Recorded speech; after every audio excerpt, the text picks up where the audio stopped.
Hello everyone, once again welcome to the कुंजाई training session. और आज हम बात करेंगे ISO 45001 की, जिसमें हम बात करेंगे फायर फाइटिंग इमरजेंसी प्रिपेयर्डनेस। सबसे पहले तो हम जानते हैं कि इमरजेंसी सिचुएशन होती क्या है। What is emergency situation? An emergency situation is a situation that possesses an immediate risk to health, life, property and environment। कोई ऐसी सिचुएशन क्रिएट हो जाए जो किसी की लाइफ या पूरे इन्वायरमेंट या किसी भी प्रॉपर्टी या हेल्थ को इम्पैक्ट करती है। और इमरजेंसी सिचुएशन में उतना ही इमीडिएट अटेंशन की जरूरत होती है ताकि उसको अर्ली स्टेजेस में ही कंट्रोल कर सकें। फॉर एग्जांपल, अगर मैं बात करूं पेंडेमिक, जो कोविड-19 पेंडेमिक था, it was a emergency situation. So जितना जल्दी अगर उसको कंट्रोल कर लेते तो वो कंट्रोल हो सकता था, लेकिन वो स्प्रेड हो गया। ठीक है, ऐसे ही आग की मैं बात करूं तो कोई भी आग एकदम से बहुत बड़ी नहीं होती है, वो बहुत थोड़े से एक स्पार्क से स्टार्ट होके वो एक इमरजेंसी सिचुएशन में कन्वर्ट हो जाती है। तो इमरजेंसी सिचुएशन में जान का नुकसान हो सकता है, माल का नुकसान हो सकता है, पूरे के पूरे एनवायरनमेंट का नुकसान हो सकता है। और जो आपका इनिशियल रिस्पॉन्स है वही डिफाइन करता है कि आपकी जो सिचुएशन है आप उसको कैसे हैंडल करने वाले हो। आप या तो भागोगे या फिर उसको आप रोक लोगे, आइदर फाइट और फ्लाइट मैकेनिज्म। आज हम बात करेंगे इमरजेंसी प्रिपेयर्डनेस कैसी होनी चाहिए। और जो सबसे कॉमन इमरजेंसी है वो है फायर। कहीं भी आग लग सकती है, हमारे घर, कॉलेज, स्कूल, बिल्डिंग, जहां ऑफिस में हम काम करते हैं, या फिर जो भी कोई कंपनी है, कहीं भी आग लग सकती है। और आग बहुत छोटे से स्पार्क से स्टार्ट होके कुछ भी नुकसान कर सकती है। आग को कैसे कंटेन करें उसको समझने के लिए सबसे पहले आग की केमिस्ट्री को समझते हैं, आग को समझते हैं। आग की स्टेजेस क्या क्या होती हैं, आग कितने स्टेज में फैलती है।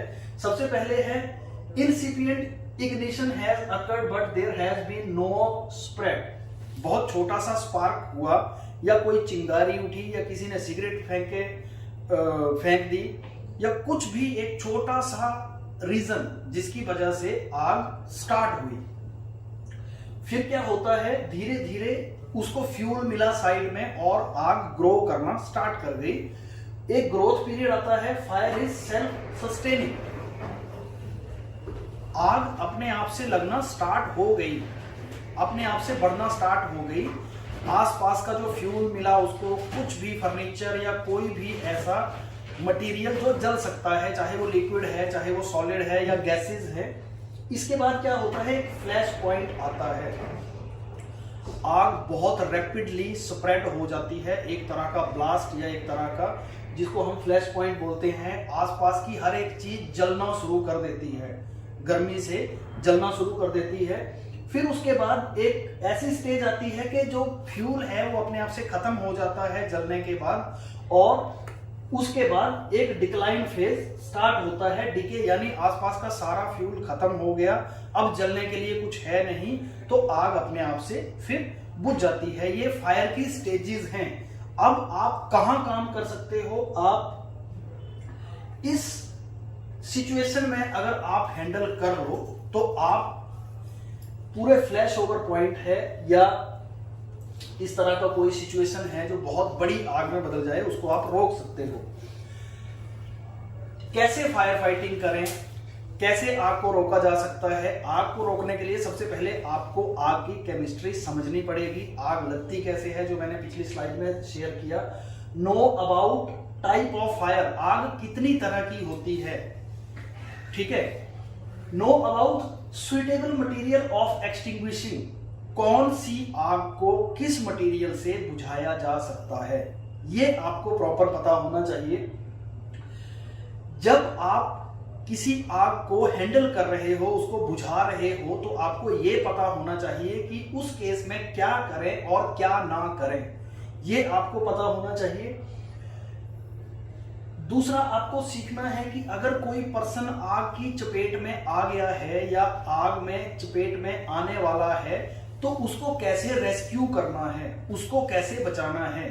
क्योंकि आग में जला हुआ माल का नुकसान तो झेल सकते हैं, लेकिन किसी की लाइफ अगर आग में चली जाए तो वो एक बहुत भयंकर सिचुएशन होती है। ऐसा किसी की जान नहीं जानी चाहिए। तो सबसे पहली प्रायोरिटी आपको ये देखना है कि किसी की भी जान को नुकसान ना हो।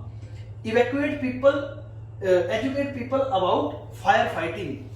जो आपको पता है लोगों को भी फायर फाइटिंग के बारे में आपको एजुकेट करना है। ये सारे स्टेप्स हैं कि कैसे फायर को हम एक्सटिंग्विश कर सकते हैं, कैसे आग से लड़ सकते हैं, कैसे उसको बुझा सकते हैं। What is fire? चलिए केमिस्ट्री समझते हैं कि फायर की केमिस्ट्री होती क्या है, आग है क्या। Fire is a rapid chemical reaction between oxygen and fuel which is visible. Fuel है, ऑक्सीजन है, दोनों आपस में बहुत रैपिडली मिल रहे हैं। किसी भी फ्यूल की ऑक्सीडेशन हो रही है और वो ऐसी केमिकल प्रोसेस है जो आपको विजिबली दिख रही है, ठीक है। और उस केमिकल रिएक्शन में हीट जनरेट हो रही है जो आपको आग की लपटों के रूप में दिखती है। इट इज एक्सोथर्मिक रिएक्शन, जो मैंने बताया।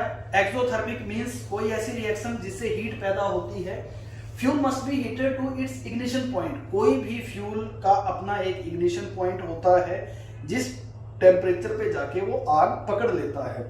तो हर एक फ्यूल का जो इग्निशन पॉइंट है वो अलग अलग होता है। फॉर एग्जांपल अगर मैं मीथेन गैस की बात करूं तो वो बहुत कम टेम्परेचर पे आग पकड़ लेगा, एक छोटी सी चिंगारी से वो आग पकड़ लेगा। लेकिन एक सॉलिड लकड़ी को जलाने के लिए आपको उसको काफी देर तक गर्म करना पड़ेगा ताकि वो इग्निशन पॉइंट पे आ जाए। तो हर एक फ्यूल का एक इग्निशन पॉइंट होता है, आपको ये पता होना चाहिए। टू कीप दिस रिएक्शन, ये जो रैपिड रिएक्शन की बात कर रहा हूं, इसके लिए तीन चीजें होती हैं, हीट, ऑक्सीजन एंड फ्यूल। तीन चीजों का कॉम्बिनेशन होता है। एक तो इग्निशन पॉइंट या गर्मी होनी चाहिए, दूसरा फ्यूल वहां पे अवेलेबल होना चाहिए और तीसरी ऑक्सीजन। अगर ये तीन में से एक भी फैक्टर नहीं है तो आग कभी नहीं लगेगी। सिर्फ इग्निशन और ऑक्सीजन है और फ्यूल नहीं है तो आग कहीं भी नहीं लगेगी। और अगर ऑक्सीजन ही नहीं है, ऑक्सीजन की सप्लाई नहीं है, तो इग्निशन और फ्यूल दोनों एक साथ होंगे तब भी आग नहीं लगेगी। It is a combination of three things. This is called fire triangle. ये रिएक्शन तब तक चलता रहता है जब तक फ्यूल खत्म नहीं हो जाता और साथ में पड़ा हुआ फ्यूल अपने आप से उस टेम्परेचर से इग्नाइट होता रहता है। So it is a chemistry of fire. ये फायर का ट्रायंगल है जो मैंने बताया। एक तरफ इग्निशन पॉइंट के लिए आपको हीट चाहिए होती है, दूसरा आपको फ्यूल चाहिए होता है और तीसरा आपको ऑक्सीजन। इसमें से अगर आप एक भी सप्लाई कम कर दें, एक भी सप्लाई बंद कर दें, फॉर एग्जांपल मैं ऑक्सीजन की सप्लाई बंद कर देता हूं तो क्या होगा, आग बुझ जाएगी। अगर मैं इग्निशन जो टेम्परेचर है उसको कम कर देता हूं, फ्यूल को ठंडा कर देता हूं, उस पर पानी डाल देता हूं, तब भी मटेरियल बुझ जाएगा। या फिर मैं फ्यूल को ही हटा दूं, कुछ ऐसा प्रोसेस हो कि आसपास के फ्यूल को मैंने हटा दिया, फिर भी आग बुझ सकती है। तो आपको इन तीनों पे काम करना है। लेकिन कहां क्या काम किया जा सकता है, कैसे उसको बुझाया जा सकता है, आगे वाली स्लाइड में हम देखेंगे। Cut the supply of any one of the three medium, जो मैंने आपको बताया, या तो हीट कम करो या ऑक्सीजन कम कर दो या फिर फ्यूल को वहां से हटा दो। Remove near by available fuel if possible. Always use proper media for fire fighting depending upon the fire type. कौन सी फायर है, कौन से फ्यूल पे फायर लगी है, उसको बुझाने के लिए। सो अगर आप फ्यूल को हटाते हैं आग बुझाने के लिए, that process is called starvation. Starvation means भूखमरी जिसको हम बोलते हैं। तो फ्यूल, आग को खाने के लिए फ्यूल नहीं है, आपने फ्यूल वहां से हटा दिया, दैट इज कॉल्ड स्टारवेशन। अगर आप ऑक्सीजन की सप्लाई को बंद करते हैं, दैट इज कॉल्ड स्मोथरिंग। और अगर आप हीट को कम करते हैं, दैट इज कॉल्ड कूलिंग। तो ये तीन प्रोसेसेस हैं जिसके थ्रू आप आग को बुझा सकते हैं। नेक्स्ट, अगर मैं बात करूं टाइप ऑफ फायर, कितनी तरह की फायर होती हैं, A, B, C, D and K। ये 5 तरह की फायर हैं जिसमें मेजर फायर 3 तरह की डिफाइन, किसी भी ऑर्गेनाइजेशन के लिए मेजर 3 तरह की होती हैं। अगर मैं A फायर की बात करूं, ऑर्डिनरी कंबस्टिबल, जिसमें वुड, पेपर, क्लॉथ, एक्स्ट्रा, या आप इसको सॉलिड फायर बोल सकते हो। सॉलिड मटेरियल, सॉलिड फ्यूल में जो आग लगती है, लाइक लकड़ी, कपड़ा, और कोई फर्नीचर है, इस तरह कॉटन। तो अगर इनमें आग लगती है, पेपर में आग लगती है, तो इसको आप सॉलिड फायर बोल सकते हो, इट इज अ टाइप ए।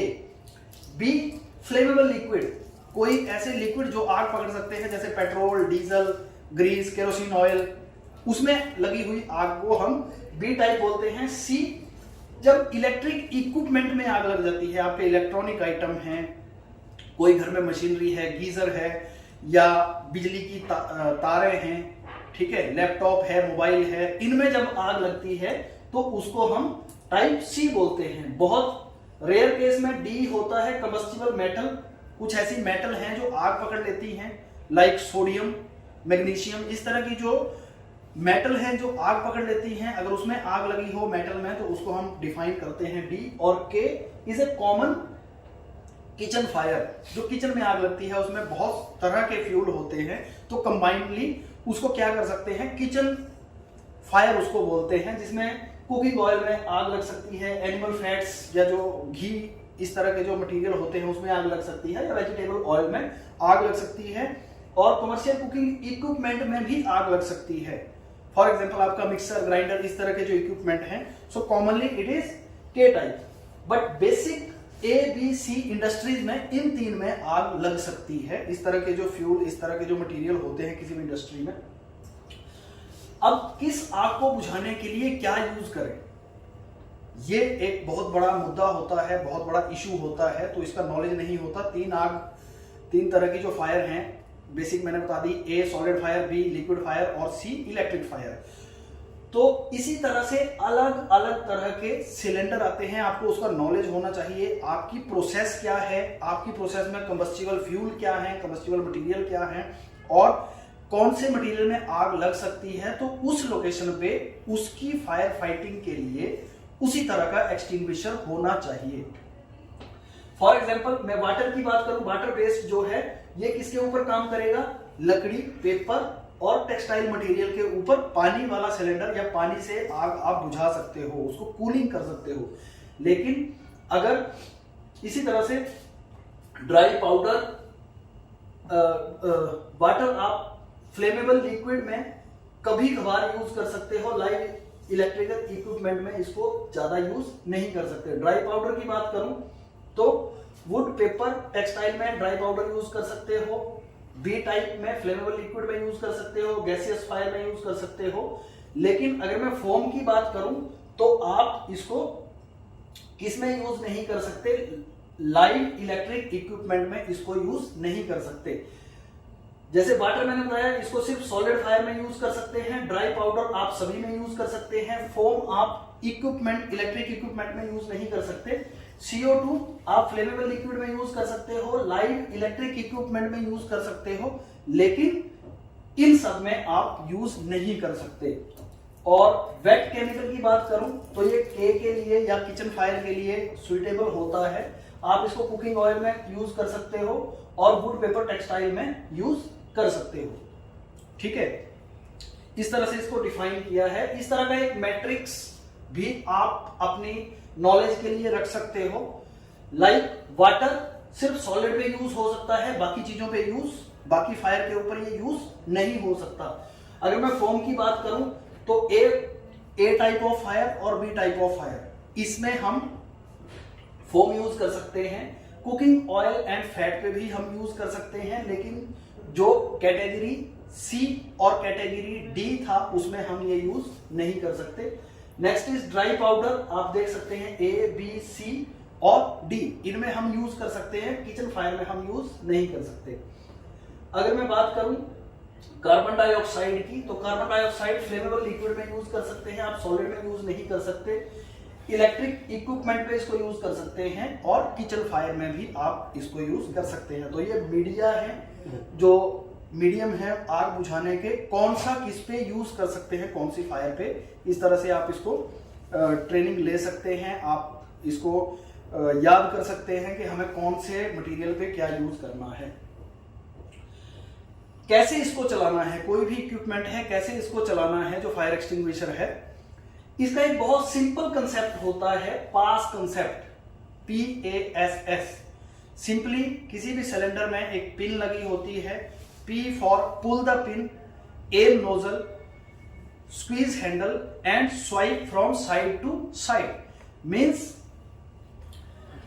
सबसे पहले आप पिन को निकालिए, आपको हैंडल स्क्वीज करने से पहले आपको नोजल पकड़नी है और उसको एम करना है, जहां भी छोटी सी आग लगी है या आग स्टार्ट हुई है उसको एम करो, हैंडल को स्क्वीज करो ताकि वो प्रेशर से जो भी मीडिया है, एक्सटिंग्विशर मीडिया है, वो उस आग पे जाए। उस आग के बेस पे आपने फायर करना है और पूरी आग को बुझने तक आपने उसके ऊपर स्वाइपिंग करनी है। जैसे झाड़ू मारते हैं उस तरह से आपने पूरी आग को, जब तक आग पूरी बुझ नहीं जाती तब तक आपने उसको स्प्रेड करना है। अगर मैं इमरजेंसी प्रिपेयर्डनेस की बात करूं कि अगर बहुत बड़ी फायर है जो पॉसिबल नहीं है कि आपके पास जाके आप फायर सिलेंडर चला सकें, that is called emergency situation. In that case आप फायर हाइड्रेंट यूज कर सकते हैं। इमरजेंसी सिचुएशन मैंने आपको बताया कि डिमांड इमीडिएट एक्शन। जो इमरजेंसी सिचुएशन है उसमें करो या मरो वाली स्थिति होती है कि बहुत जल्दी आपको हर एक डिसीजन बहुत जल्दी लेना पड़ता है। तो इमरजेंसी सिचुएशन को कैसे हैंडल करें? It can happen any time at any place in any form और एनी सिचुएशन। फॉर एग्जांपल कोई केमिकल स्पिलेज हो गया, बहुत बड़ी आग लग गई, earthquake is emergency situation, flood आ गया, लैंडस्लाइड हो गई, बादल फट गया, पेंडेमिक